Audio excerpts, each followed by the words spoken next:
A New Year's Eve bonfire in Prince George ends in tragedy with 2 shot dead. It's right before his birthday, and we're planning a funeral. Tonight, we're hearing from a family member of one of the victims. Richmond City leaders gathered today to lift up those incarcerated in local prisons. We hear from one sheriff on why it's so important to come together. At least 2 people are missing after those devastating wildfires out west. The latest on the damage from Colorado as hundreds of homes have been lost to the flames. 8 News at 6 starts now. Good evening and thanks for joining us for 8 News at 6. I'm Sabrina Shutters. Well, 2 families are in shock tonight after a New Year's Eve party turned deadly in Prince George County. 8 News reporter Jackie DeFusco spoke with one of the victims' families. She joins us live at the Prince George Police Department. Good evening, Jackie. Hey, good evening, Sabrina. Well, it was just about 30 minutes into the new year when the family of Devon Clanton got a call that he had been shot at a bonfire party in Prince George County. Now, the 22-year-old from Dinwiddie County was transported to VCU Medical Center with injuries that did later take his life early this morning, according to family. The shooting happened somewhere in this field off of Ellis Road. Police found Clanton and another victim, 20-year-old Tramaz Tynes of Surrey County, laying in the grass with gunshot wounds. Tynes was pronounced dead at the scene.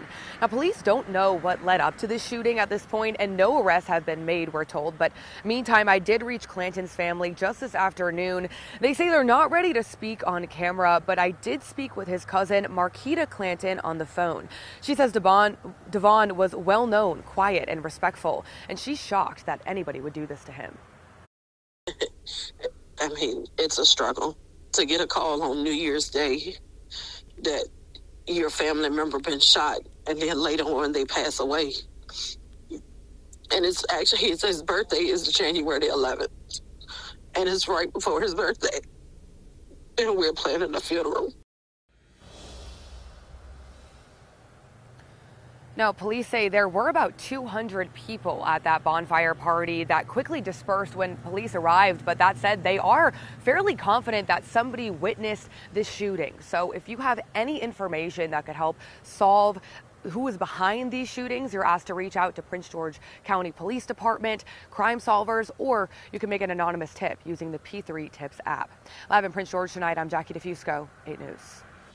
Thanks, Jackie. Well, a man was hurt in a shooting on Richmond's South Side early this morning. Police responded to reports of an assault on Dinwiddie Avenue just after 5 o'clock. They found a 23-year-old who had been shot. He was taken to the hospital with non-life-threatening injuries. Police don't have a suspect right now and are investigating. Stay with 8 News for details. Well, we've had an unseasonably warm day here in Central Virginia, with many across the area seeing rain this morning and early this afternoon. Storm Tracker 8 meteorologist David Williams joins us from the Weather Center. And David, it looks like there's some more rain on the way tomorrow. Absolutely, Sabrina. Pretty much same setup for tomorrow morning as what we saw for today. We have showers on the way late tonight going into tomorrow morning. Another mild day on top of that. We have a cold front slowly but surely sliding its way in. On the back end of that, much colder conditions, and we may be tracking that chance for a wintry mix come early Monday morning. More on that in just a moment. So showers late tonight going into tomorrow morning, ending before we get to noon. Same setup, a mild day, temperatures climbing right back into the upper 60s. A brief break from that rain, another round of rain late Sunday night going into Monday morning. That rain will transition over to a rain-snow mix, and then possibly over to all snow showers before that activity makes its way out of our area later on in our early morning hours. On Monday, sunshine in the forecast towards the second half of Monday. We'll time it out in just a moment. Temperatures slowly fall from here. Won't be falling all that much. Tomorrow morning, starting off in the low 60s, showers as you wake up. Then as we go towards the second half of the day, showers taper off, a breezy afternoon and a mild afternoon. Temperatures right back into the upper 60s. Sabrina? Thanks, David. Well, a man is fighting for his life after he was shot in an apparent road rage incident in Chesterfield. Police say the victim was driving on Midlothian Turnpike around 4:30 yesterday afternoon when a silver car pulled up beside him and someone fired a gun. The victim then crashed outside the Macy's at Chesterfield Town Center. One man in traffic, he was there in traffic when he heard the bullet that hit the car. Happened to look over, just out of nowhere and saw a car go over the curb after I heard a boom and then saw it hit a tree. People in the parking lot actually rushed over towards that area, but like I said, the police actually got there quite quickly.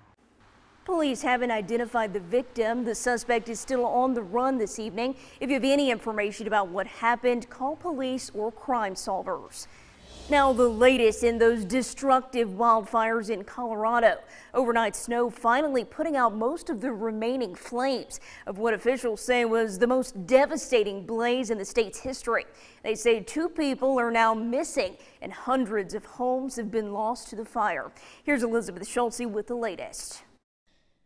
Residents getting their first look at the destruction following those devastating wildfires that tore through 2 Colorado towns. Officials calling it the worst in state history. Pretty devastating. And I could see flames in my backyard. I knew I had to get out. Her 3-story home completely destroyed. I called 911 and the fire department came and got me out. Paul Foley's parents' house, the home where he grew up, burned to the ground. My dad used to just walk across the street to the golf course. He'd play every morning.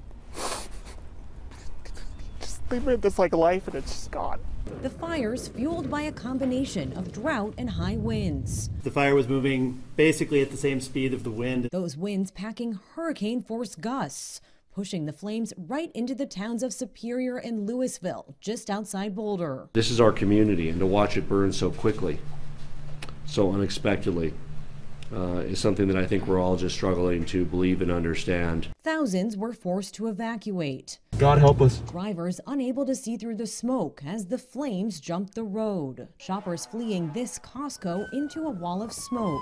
These images from inside a Vista hospital, more than 50 patients evacuated. And a terrifying scene at this Chuck E. Cheese as parents and kids scrambled to get out. The governor getting a look at the apocalyptic scene from the air. It was a suburban and urban fire. The Costco we all shop at, the Target we buy our kids' clothes at. Communities now coming together to rebuild. One thing about Colorado is we do stick together during hard times, and this is one of those times. President Biden has approved a disaster declaration ordering federal aid be made available to those impacted by the fires. Elizabeth Schultze, ABC News, Washington. The Richmond City Sheriff's Office hosted the 5th annual Day of Grace, Faith, and Hope this afternoon to pray for inmates in Richmond's prison system. Sheriff Antoinette Irving was joined by community and faith leaders as well as other public safety officers at the Richmond City Justice Center. Together, they walked around the entire facility offering prayers and words of inspiration, words that Irving say are so important right now. It's important that we have this event just to show our community that we're still together, we're unified, and as much as we've gone through in the last few years, and especially in 2021, it's important that we all know that the community is here together, we're here for each other, that we're strong in strength when we gather together instead of being separate. This year's event was closed to the public due to a local rise in COVID cases. In more unusual news, at least a dozen people gathered in Carytown today for the 14th annual Cone Parade. Attendees gathered in the parking lot of the Aquarian Bookshop for the event, dressed in their best cone-shaped costumes. So why cones? Organizers say that is in sacred geometry. Cones are a symbol of channeling positive energy, something Nick Lasky says the community could really use. The goal of the Cone Parade is to spread cheer and joy and prosperity into our community. Participants were also awarded prizes for best costume and other contests. Organizers offered parade goers online help to make their cones ahead of time. Coming up on 8 News at 6, record highs in daily COVID cases as the Omicron variant spreads rapidly across the nation. The latest in our COVID-19 coverage. And with COVID tests so hard to come by, the Richmond Health District is hosting 3 walk-up clinics next week. We'll tell you where you can get tested. David. Thank you, Sabrina. Tomorrow morning starting off in the upper 50s and low 60s. Another round of rain on the way overnight going into early Sunday morning. We'll time it all out for you in just a moment. Sabrina? You're watching 8 News at 6, covering news where you live. Stay with us. 8 News is back in a moment.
Welcome back. In our COVID-19 coverage, more than 2 million cases were reported in the final week of 2021.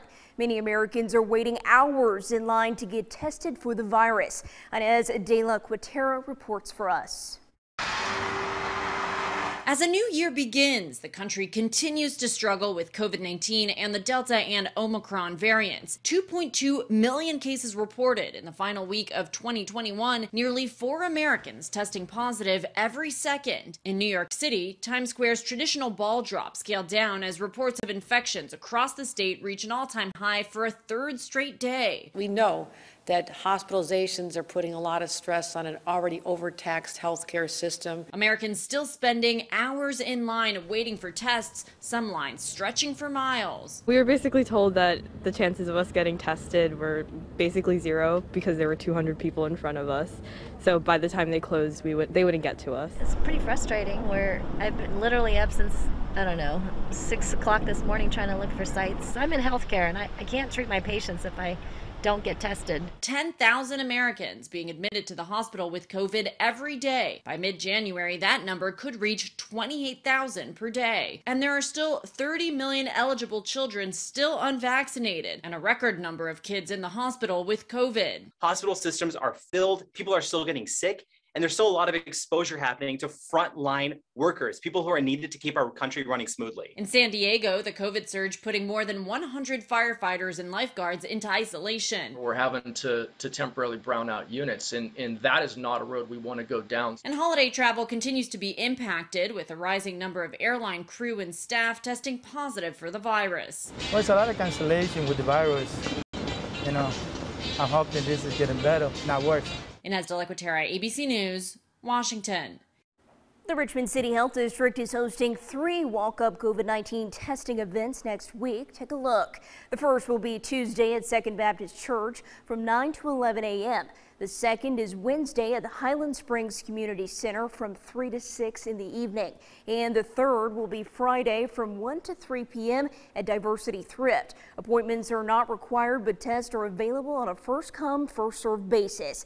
The district says they tested 842 people just this week alone. Still ahead on 8 News at 6, at least 20 people are waiting for rescue after ice froze tram cars in New Mexico overnight. How experts are working to get those people to safety next. David. Thank you, Sabrina. Yet another mild day up ahead for tomorrow to round out our weekend, but much colder temperatures on the way by the time we get to Monday, and we'll time out that winter mix for you after this short break.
Tonight, multiple people are stranded in hanging tram cars in New Mexico after moisture and high winds caused icing on the lines. We know those cars got stuck around 10 o'clock last night. Between those two cars, 21 people are stuck. Now, the cars are stocked with food, water, and emergency heating blankets. Crews began evacuating people from the cars this afternoon, but weather is making the rescue difficult. The most accurate forecast in Central Virginia. Now, your Storm Tracker 8 weather. We're in the Weather Center with Storm Tracker 8 meteorologist David Williams. And David, again, as warm of a New Year's Day as I can remember. And tomorrow looks like there might be more of the same, but maybe some rain. Absolutely, Sabrina. Some more rain on the way for tomorrow morning. Some rain making its way in our area overnight, lasting until about 10 a.m., 11 a.m. tomorrow morning. Then, of course, tapering off past that. Rinse and repeat type of forecast. This morning we saw some rain, got warmer, still clouds stuck around, daytime high 73 degrees. Tomorrow, more of the same, some rain starting off. And again, yet another mild day. Temperatures climbing right back into the upper 60s to near 70. As you can see, we have a cold front on the way. That's what's going to give us some rain.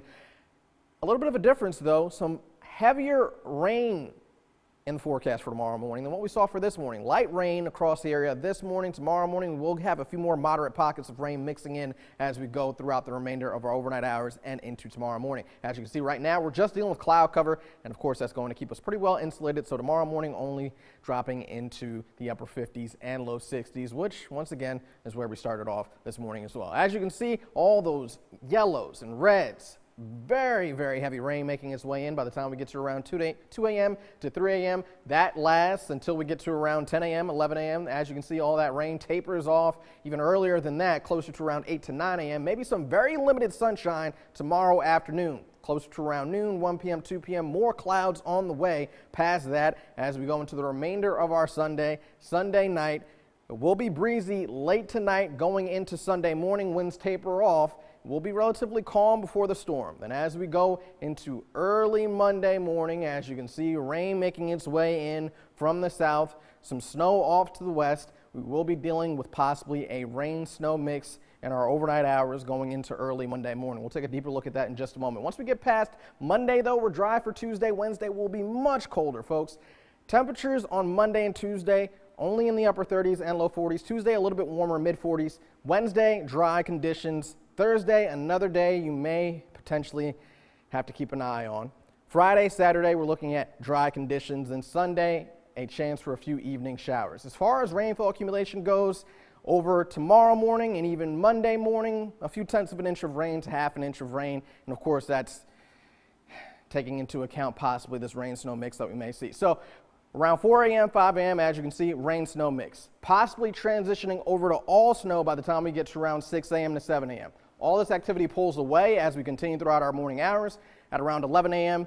to noon, and then gradual clearing on the back end of the system as it pulls away off the coast. Now, a lot still needs to come together before we can really call this an all-snow event towards the second half of our morning hours.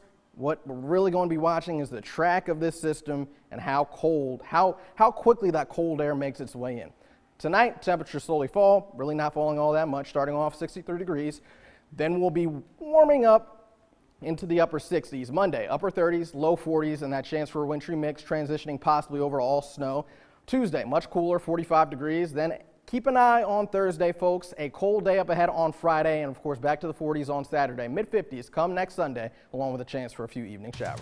We'll be back after this short break.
Welcome back. Well, the new year means it's probably time to take down your Christmas tree, and you may be wondering where you can recycle it. 8 News reporter Tyler Thrasher has the free drop-off locations where you live. Well, putting up the Christmas decorations is always fun, but let's be honest, taking them down is usually a chore. We're here to help you at least make a plan to drop off that Christmas tree so you can knock one thing off your to-do list. We want your trees. Yeah. Josh Byerly of Henrico Public Utilities looks forward to Christmas tree recycling season every year. He says dropping your live tree off at one of the 4 locations in the county helps save dump space for actual trash. Last year we did about 10 tons here in Henrico alone that ultimately diverted that volume of Christmas trees from our landfills and preserved that disposal capacity for the region. They don't want your artificial trees, and make sure you remove any tinsel, lights, and ornaments before dropping one off. In return for your tree, you can also get a free gift. We're able to grind the Christmas trees along with some other vegetative waste into mulch, which is then given back to the citizens and residents of Henrico County, free of charge. In Henrico, you can drop your tree off at the Henrico Government Center, Eastern Government Center, Springfield Road Public Use Area, or Charles City Road Public Use Area through January 9th. In Chesterfield, you can use the Northern or Southern Area Convenience Centers through January 31st. And in Richmond, you can go to the Southside Transfer Station or the East Richmond Road Convenience Center. And in Hanover, you can go to the Beaver Dam Center, Mechanicsville Center, Doswell Center, or Elmont Center. Well, if you missed any of those locations, don't worry. You can find a list on our website, WRIC.com. Reporting in Henrico, Tyler Thrasher, 8 News. Thanks, Tyler. We'll be right back with a final check of your Storm Tracker 8 forecast.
Welcome back, everyone. Storm Tracker 8 meteorologist David Williams. Tomorrow morning starting off in the upper 50s and low 60s, so we know what that means. Yet another mild day, 69 degrees daytime high for our Sunday, and we will be tracking overnight showers going into early Sunday morning. Activity really tapering off by the time we get to around 10 a.m., and then we'll just be dealing with mostly cloudy skies throughout the remainder of the day. But we do have a cold front sliding its way through. That's going to cool us down drastically as we head into Monday. Then we have another storm system making its way in from the south. That's what's going to give us rain starting off transitioning over to a rain-snow mix. Then some models are hinting that it's going to transition over to an all-snow event before pulling away towards the coast. Now, a lot of things still need to come together before that is a possibility. What we need to have answered is how quickly that cold air makes its way in, and the storm track as well. Both of those things will be pivotal in regards to what we can anticipate. As of right now, we're going to go with a rain-snow mix, mostly possibly snow showers on the back end of that system as it makes its way out. So grassy surfaces, possibly your car, if it hasn't been moved, may pick up maybe a dusting, possibly an inch. That's pretty much about it, folks.